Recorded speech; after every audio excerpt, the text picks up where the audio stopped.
So in terms of speaking of the lumbar adjustment, let's first go over what the lumbar spine is. So that's the lower back. So the lumbar spine consists of 5 vertebrae, and typically we start here from the back.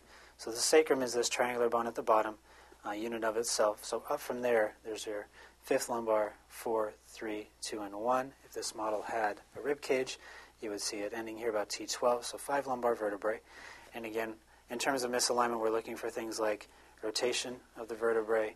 We're looking for lateral bending of the vertebrae. These are obvious indicators that, again, the spine has been misaligned and there's pressure being placed on the nervous system.